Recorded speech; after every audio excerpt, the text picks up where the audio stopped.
kamay mo. Ayan, nakayagan, okay.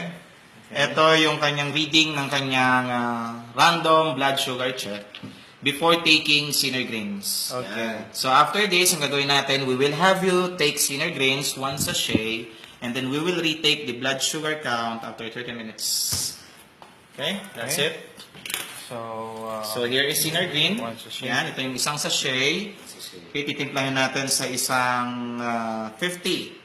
150 150 ml na tubig. Ito po siya. Okay. Okay. So ipaiinom natin sa ating Siyempre. specimen. Tapos this po. Ilang minutes? 20. 20 minutes. Yeah, 20 minutes.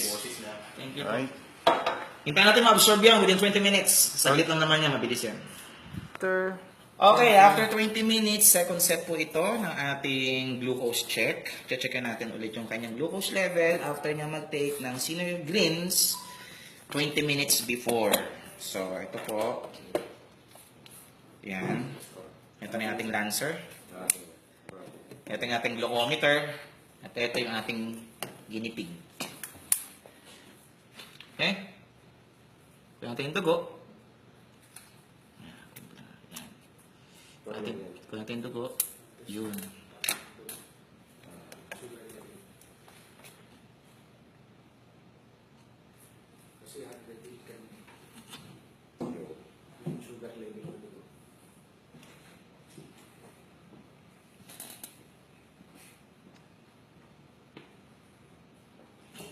Kuya, ang hirap mo kunan ng dugo. Wala nang dugo. Wala na talabas. Malabnaw yung dugo mo siya. Manginom ka ba? Minta. Yan. Okay. There goes your reading. Okay. Kanina magkailan? 108. After 20 minutes, 97. Wow. So significantly, naibaba ng Synergreens yung kanyang blood sugar in 20 minutes. Imaginein mo, kaibigan, paano pag diabetic ka. Yeah. Di ba? 20 minutes, baba ang kanyang blood sugar. Dapa. Nag-normalize. 97. From 100 plus kanina, in 20 minutes time, 97 ang blood sugar niya. Actual test yan. So, ano masabi mo, Dok, sa Synergreens? Powerful, maganda.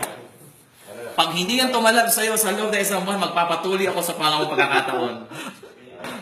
Okay, that's it.